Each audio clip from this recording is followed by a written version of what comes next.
En nombre del Padre, del Hijo, del Espíritu Santo. Amén.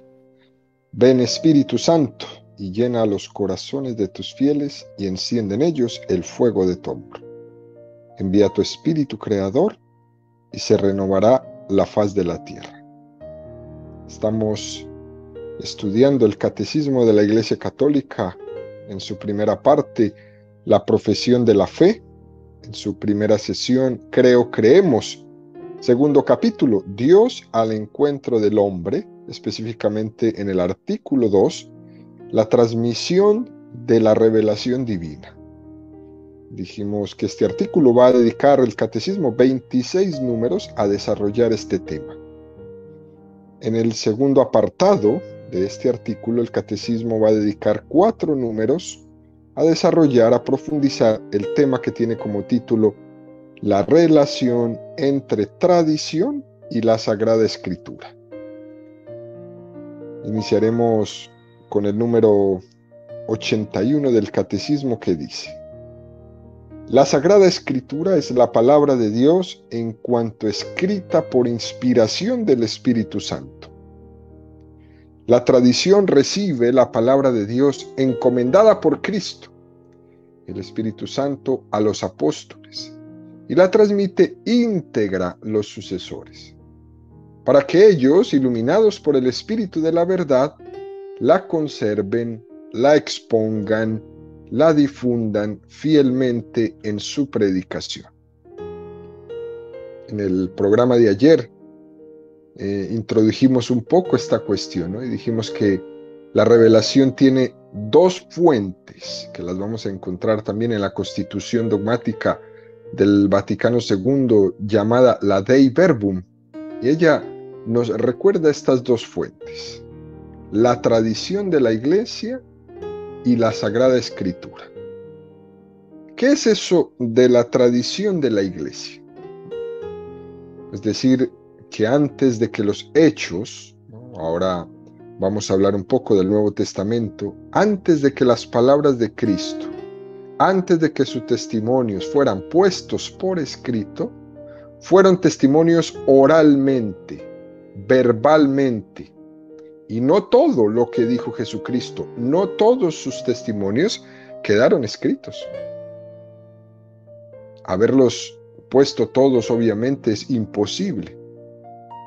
En algún momento referíamos en el Evangelio de San Juan: si fuese puesto por escrito todo lo que Jesús dijo e hizo, no alcanzaría el mundo para poner todos los libros, ¿no?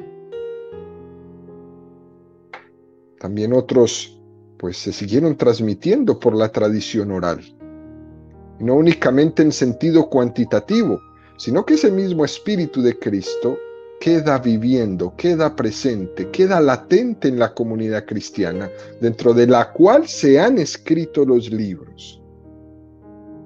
Digamos que el primer evangelio posiblemente que vino a escribirse fue el Evangelio de Marcos, ¿no?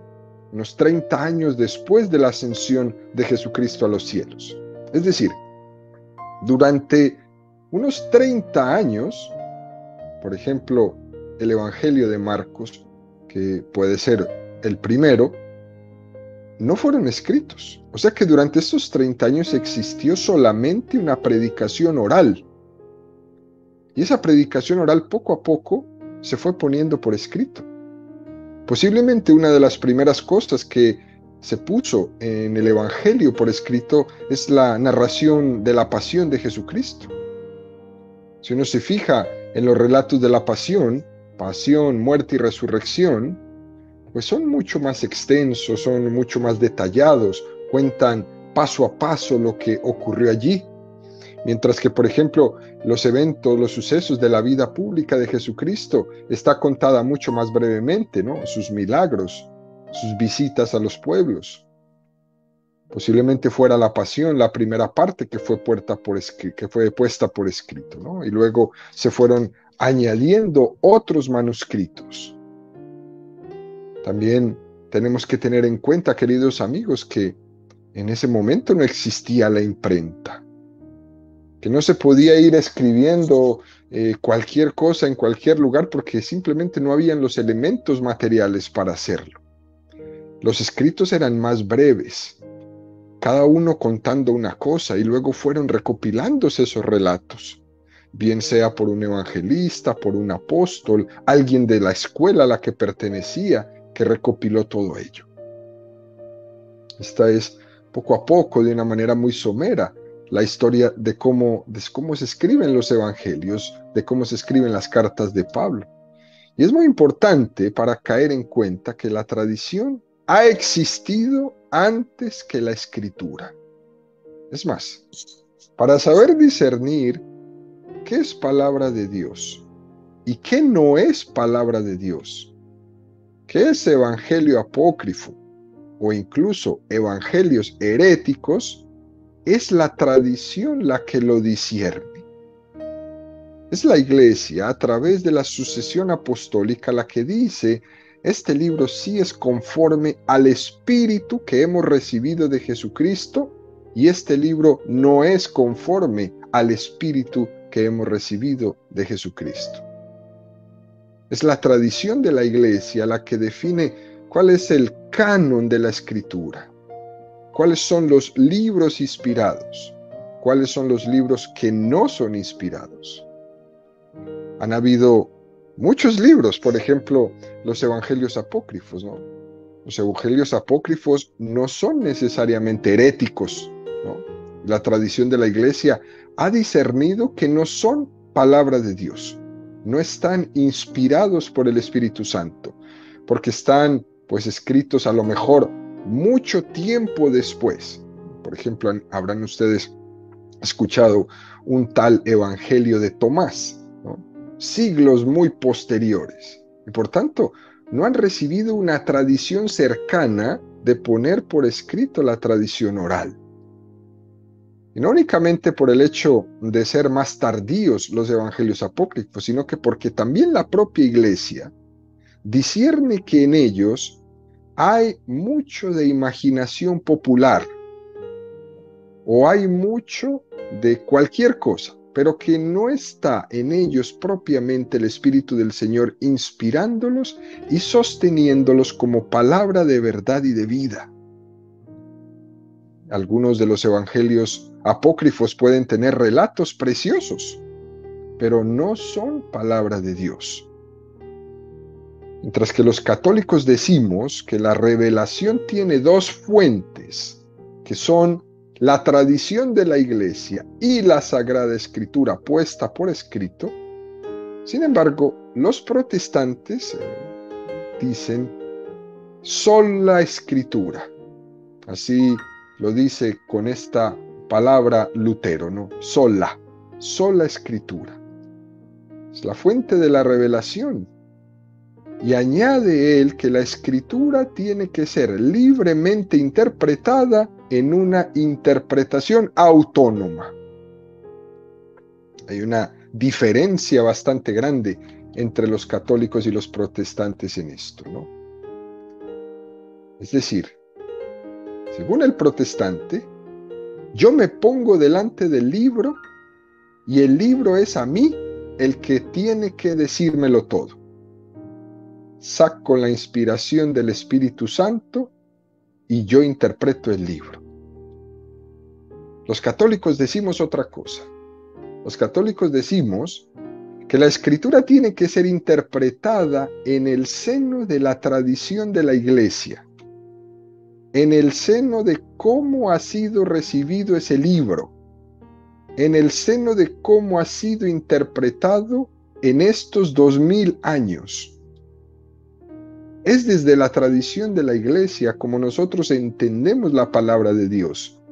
Y es verdad que tenemos que pedir luz al Espíritu Santo, pero la interpretación no es autónoma.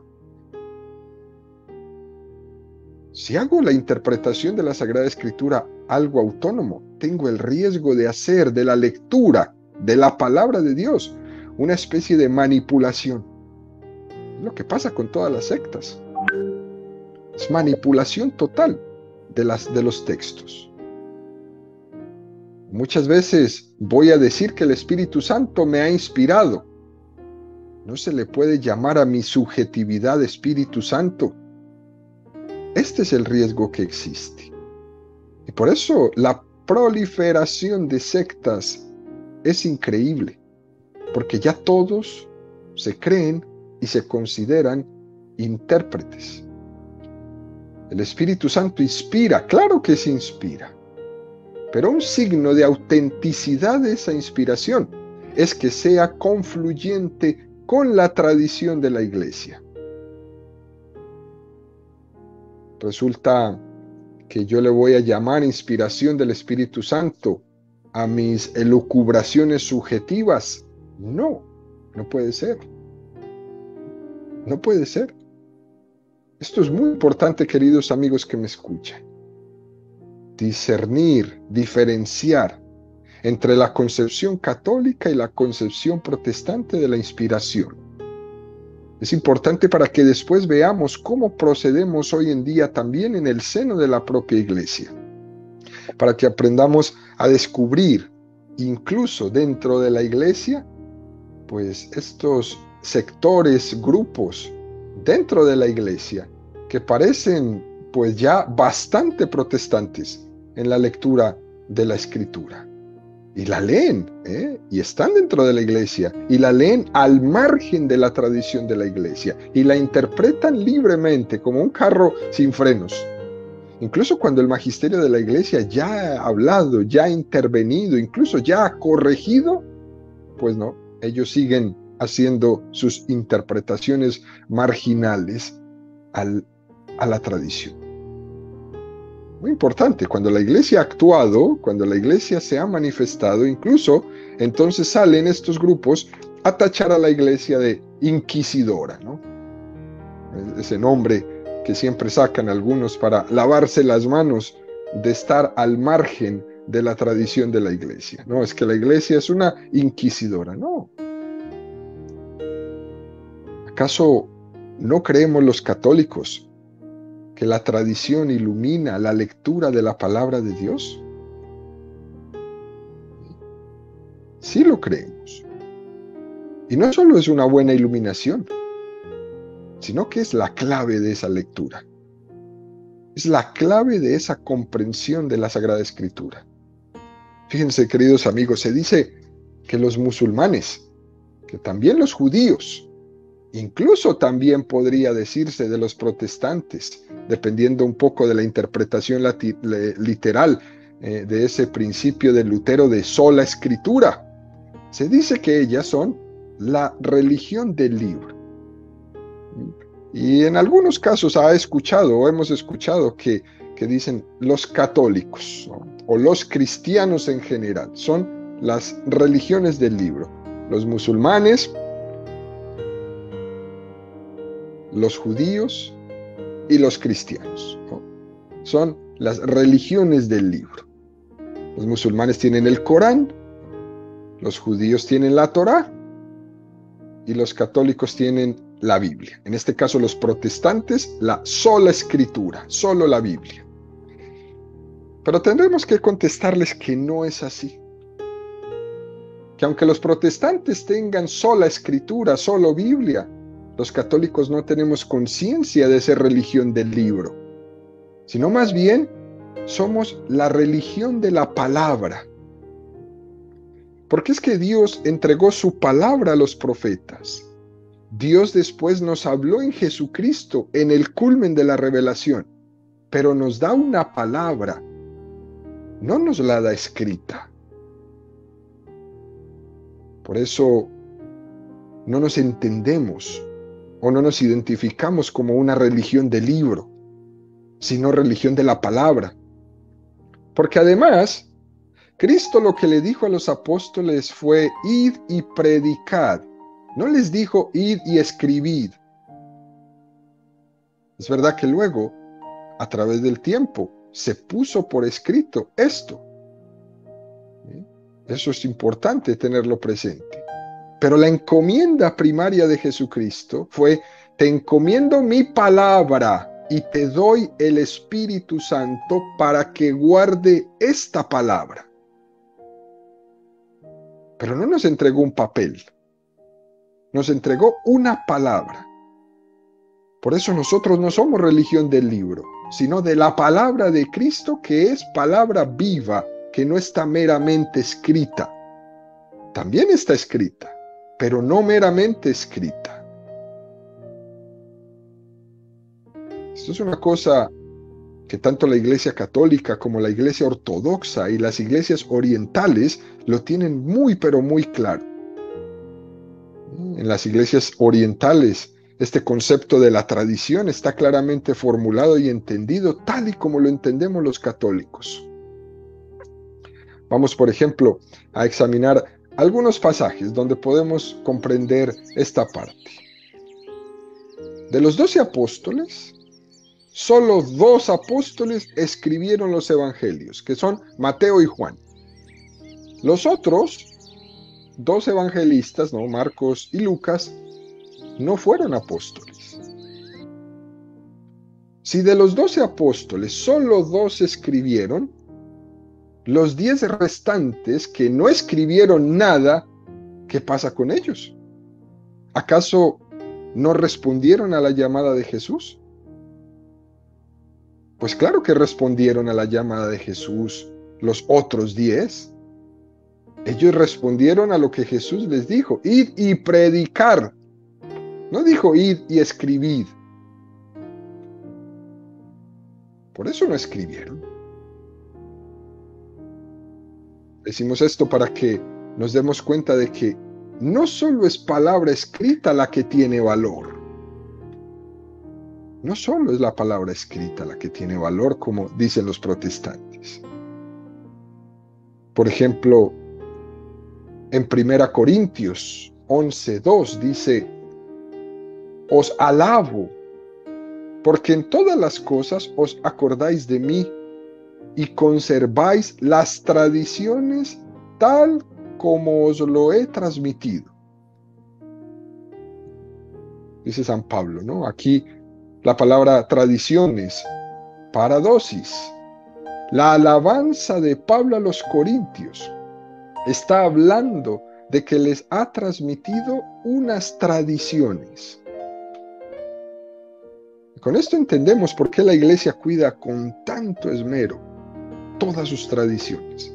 Por ejemplo, por qué cuida con tanto esmero la celebración de la Eucaristía. Y nos dice que no podemos, pues, estar cambiándola, ¿no? Cambiando caprichosamente la celebración eucarística. No, no se puede. Porque la Eucaristía es como el momento culmen, o es el momento culmen.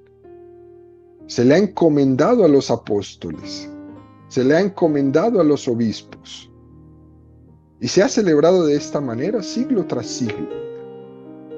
Es verdad que la iglesia de vez en cuando hace reformas en sus celebraciones, pero son reformas que van pensadas bien y adaptadas a las necesidades de cada tiempo y de cada lugar, pero siempre fieles a la transmisión sustancial de lo que Cristo nos depositó en las manos de barro que hemos hablado.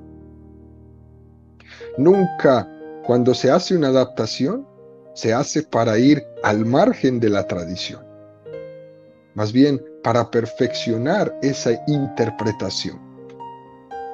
Fijémonos cómo aquí San Pablo alaba, porque han sido fieles a la transmisión de todo lo que se ha puesto, de todo lo que se les había comunicado. En segunda de Tesalonicenses 2:15 dice: así pues, hermanos, manteneos firmes y conservad las tradiciones que habéis recibido. En 1 Corintios 15:5 dice: y se apareció a Cefas y después a los 12. Fijémonos cómo San Pablo cuenta una aparición que tuvo Jesucristo a Pedro, a Cefas. Y es muy curioso que San Pablo nos dé este dato del cual ningún evangelista habla, que el Señor se le había aparecido a Pedro en solitario. Y uno se pregunta, ¿de dónde saca Pablo esto?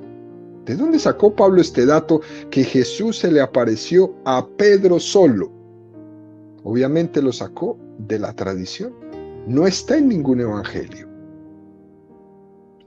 Por ejemplo, en ningún evangelio se cuenta que Jesucristo se apareciera a la Virgen María, pero la tradición de la Iglesia así lo ha creído y así lo ha afirmado. San Ignacio de Loyola dice que los evangelios no narran tal cosa porque entienden que nosotros tenemos un sentido común para entenderlo. Es decir, hay cosas que la tradición nos ha transmitido. Esta aparición, por ejemplo, de Cristo a Pedro o a la Virgen María, que obviamente tendría lugar en un contexto muy íntimo entre Jesús y María, pues María no salía a proclamarlo a todas partes. Era esa virtud de la discreción que siempre se había manifestado en ella y que ella, ese encuentro, lo guardaría en su corazón. Recordemos nuevamente, no todo el mensaje de Jesús ha quedado por escrito.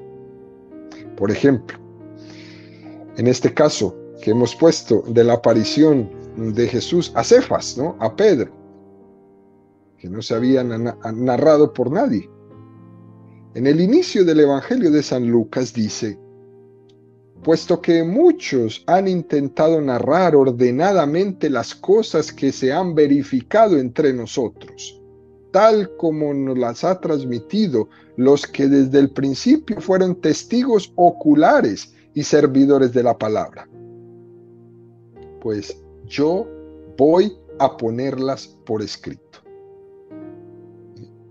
Dice Lucas, este evangelista, va a poner por escrito algunas cosas de las que le contaron los que fueron al principio testigos oculares.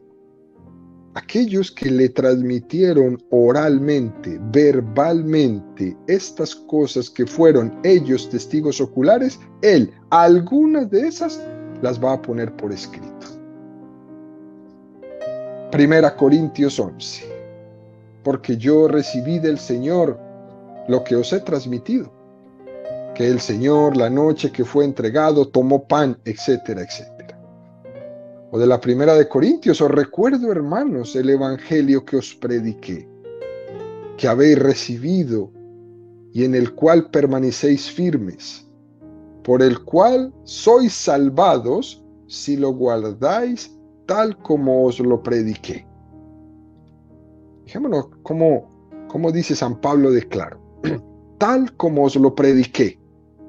No dice tal como os lo escribí. Gálatas 1. Como lo tenemos dicho, ahora también lo repito. Si alguno os anuncia un evangelio distinto del que os he transmitido, sea anatema.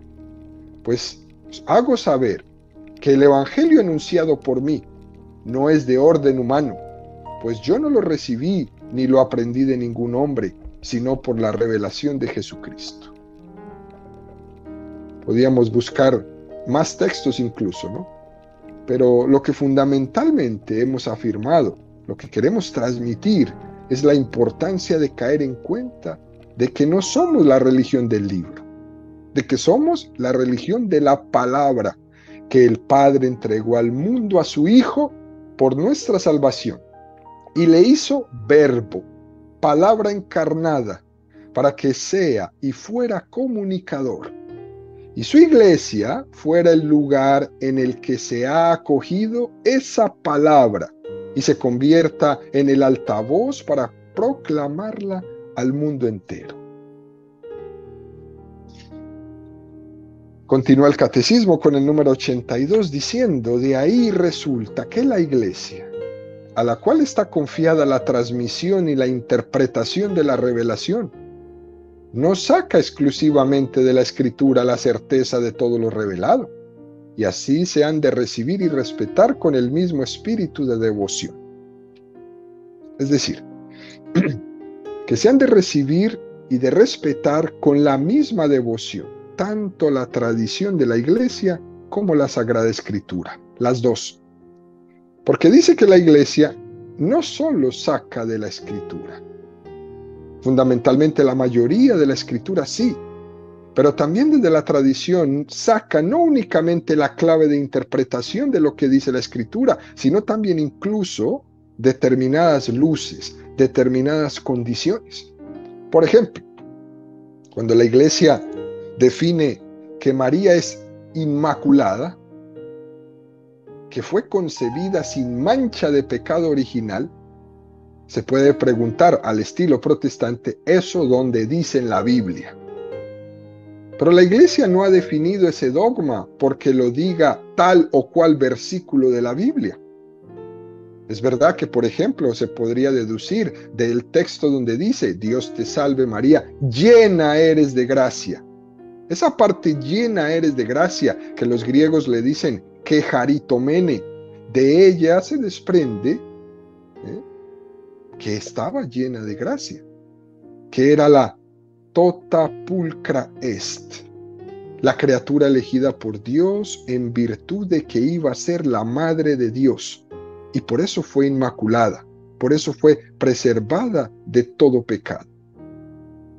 Aquí la Iglesia ha echado mano no solo de la Escritura, sino de su tradición, para definir que María es inmaculada. Lo mismo cuando la Iglesia define que María está asunta al cielo en cuerpo y en alma. Un protestante pregunta, ¿en qué pasaje del Evangelio dice que María subió a los cielos en cuerpo y en alma? Y no, en el Evangelio no se cuenta eso. Pero también es verdad que hay una serie de tradiciones que narraron la ascensión de María a los cielos. Y por ejemplo, cuando se va a Jerusalén, allá se tiene en conmemoración de ese evento la iglesia de la dormición de María. Y después cuando uno baja por el torrente Cedrón, allí se encuentra con esta preciosa iglesia donde se dice que era la tumba de María, la cual nunca fue usada, porque fue asunta al cielo en cuerpo y en alma. Eso lo dice la tradición. Es decir, existen muchísimas tradiciones, no solamente de carácter arqueológico, sino también tradiciones teológicas, desde las cuales se interpreta la Escritura. O sea que la Iglesia no solo ha sacado de la Escritura, sino también de la tradición su fe, y de esta manera es como la ha proclamado. Continuamos y vamos a hacer un pequeño retraso al número 80. El número 80 del Catecismo dice, la tradición y la Sagrada Escritura están íntimamente unidas y compenetradas, porque surgiendo ambas de la misma fuente, se funden en cierto modo y tienden a un mismo fin. Una y otra hacen presente y fecundo en la Iglesia el misterio de Cristo, que ha prometido estar con los suyos para siempre hasta el fin del mundo. Hasta ahorita hemos explicado cómo hay estas dos fuentes de la revelación, tradición y escritura, y que las dos tienen que ser recibidas y acogidas. Pero en este número el Catecismo dice que no interpretamos como dos canales que son independientes entre ellos, no son independientes, están íntimamente unidos y compenetrados. Uno ilumina al otro y el otro ilumina al uno. ¿En qué sentido se iluminan? La Escritura, la palabra puesta por escrito, da testimonio de cómo existe una tradición. Porque la propia Escritura habla de la transmisión por la tradición. La propia Escritura da testimonio de cómo Jesús no fue el que mandó a escribir la Biblia, sino Jesús fue el que mandó a transmitir un mensaje. Y por eso hay una tradición, porque se ha transmitido lo que Jesús mandó a transmitir. La palabra escrita da testimonio de la tradición, y la tradición es la que garantiza que este evangelio, que esta carta de Pablo, que esta carta apostólica son palabra de Dios. Una está completamente ligada con la otra. Esto es lo que el protestantismo separa y los católicos unimos. compenetrados totalmente, escritura y tradición. Es la tradición de la Iglesia la que ha definido el canon de la Escritura, la que ha dicho cuántos libros son palabra de Dios y cuántos libros no lo son. No se trata de dos caminos o de dos fuentes inconexas, no. Decimos nuevamente, íntimamente unidas y comprometidas. Las dos vienen de la misma fuente, que es Dios Padre revelado en Cristo, y se funden y tienen un mismo fin, que es el amor que se comunica. Tienen un mismo fin, Dios que nos habla, que entra en conversación con su esposa, la Iglesia. Es impresionante, queridos amigos, ver cómo Cristo está en conversación con nosotros. Y lo hace por la tradición, y lo hace por la Escritura. Dice este número 80, ¿no? Hay una y otra hacen presente y fecundo en la Iglesia el misterio de Cristo. Y es así. La predicación de la Iglesia es fecunda cuando nos basamos en la tradición y en la Escritura. Como vayamos con teorías propias, como vayamos por ahí queriendo transmitir propias ideologías, que alguien agarre y se ponga a explicar no sé qué cosas, que se las saca de sus ideologías, o casi siempre seguro que afirma que es políticamente correcto lo que está diciendo. Eso no es fecundo. Lo que es fecundo no es lo que es palabra propia. Nosotros nos predicamos a nosotros mismos.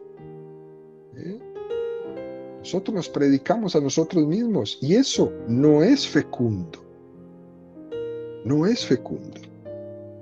Aunque te alaben, aunque equivocadamente te acojan, aunque equivocadamente te digan que fue maravilloso lo que dijiste, que fue políticamente correcto lo que dijiste, eso no es fecundo, aunque aparentemente pueda ser muy exitoso y se llenen auditorios y estadios completos para escucharte. Lo que estás haciendo es interpretarte a ti mismo, usando la palabra de Dios. Porque nadie necesita de la Iglesia para oír lo que se oye en todos los lados. Para eso no hace falta ser cristiano. Para eso pongo la televisión y ya, con eso es suficiente. Aquí lo que dice el catecismo es que lo fecundo es la predicación de la Iglesia cuando está basada en la tradición y en la palabra. Lo demás es buscarse a uno mismo. Y concluimos, queridos amigos, con el número 83, que dice la tradición apostólica y las tradiciones eclesiales. La tradición de que hablamos aquí es la que viene de los apóstoles y transmite lo que estos recibieron de las enseñanzas y del ejemplo de Jesús y de lo que aprendieron por el Espíritu Santo. En efecto, la primera generación de cristianos no tenía aún un Nuevo Testamento escrito, y el Nuevo Testamento mismo atestigua el proceso de la tradición viva. Y es preciso distinguir entre ella las tradiciones teológicas, disciplinares, litúrgicas o devocionales nacidas en el transcurso del tiempo en las iglesias locales.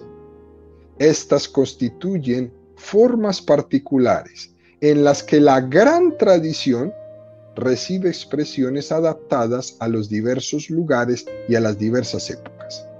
Solo a la luz de la gran tradición, aquellas pueden ser mantenidas, modificadas o también abandonadas bajo la guía del magisterio de la Iglesia. Bueno, este es un numerito del catecismo un poco más disciplinario, ¿no?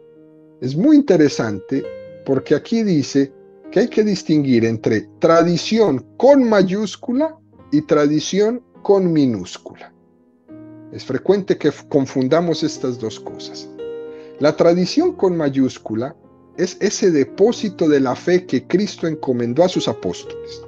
Ese es lo que el Papa guarda con él.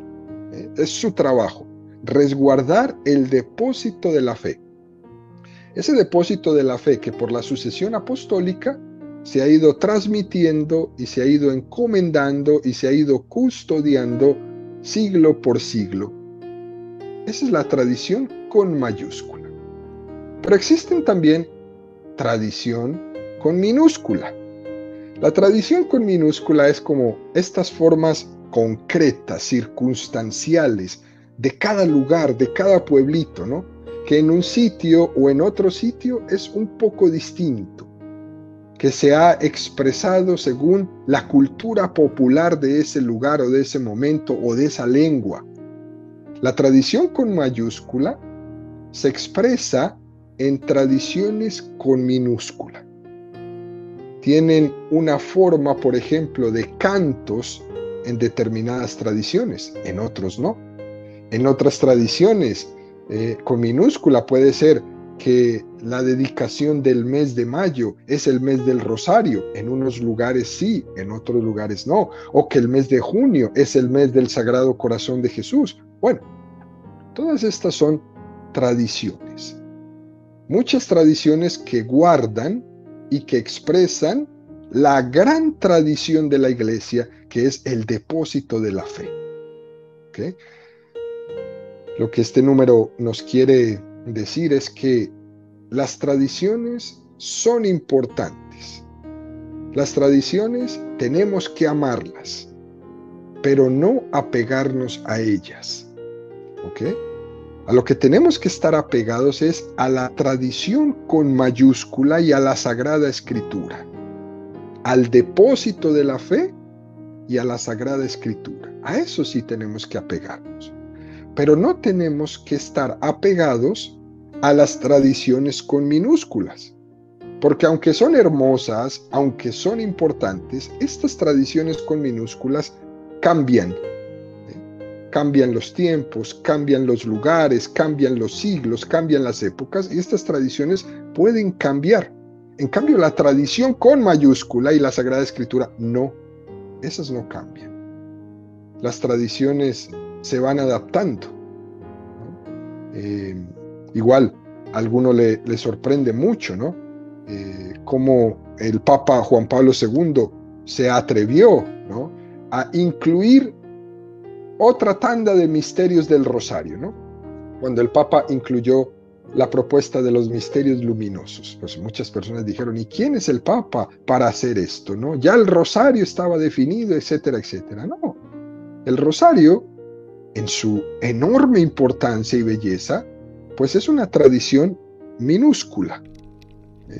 Por eso puede cambiar, y de hecho cambió, ¿no? Desde su inicio, el rosario se ha ido adaptando hasta lo que tenemos hoy día. El Papa Juan Pablo II añade otra cosa más y en el futuro alguien añadirá o quitará alguna cosa. En resumen, las tradiciones hay que amarlas, las tradiciones en minúscula hay que amarlas, pero no hay que apegarse a ellas. Suele ocurrir en nuestras comunidades, ¿no? Muchos conflictos por motivo de conservar estas pues tradiciones, ¿no? Que a lo mejor llegó un nuevo párroco y dice, pues ya no vamos a hacer así, ¿no? Ya no lo vamos a hacer así, esta tradición en minúsculo, ¿no? Ahora vamos a hacer esta procesión de otra manera, o ahora no vamos a celebrar con una procesión, o ahora no vamos a hacer una novena, etcétera, etcétera. Pues las personas se exasperan, se enojan, incluso llegan a decir expresiones como, por culpa de esto, estoy perdiendo la fe. Y no puede ser así, porque era una tradición minúscula. Lo que nunca se puede perder es la tradición en mayúscula, lo que es realmente importante y esencial. Lo importante no es que yo rece el rosario todos los días, lo importante es que viva en vida de gracia. Eso es con mayúscula, la gracia. Con minúscula es hacer el Vía Crucis, o hacer el ayuno, o dar limosna, o hacer el rosario, etcétera, etcétera. Pero la mayúscula es vivir en vida de gracia. ¿Okay? La fe crea cultura. La fe crea también formas concretas de expresión de esa cultura y de esa fe.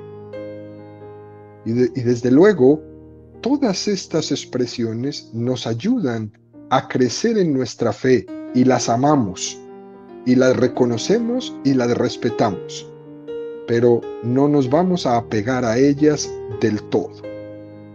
La tradición con mayúscula, a lo largo de 2000 años, ha tenido expresiones distintas manifestadas en tradiciones minúsculas, pero recuerda esto, en el fondo, la tradición era la misma.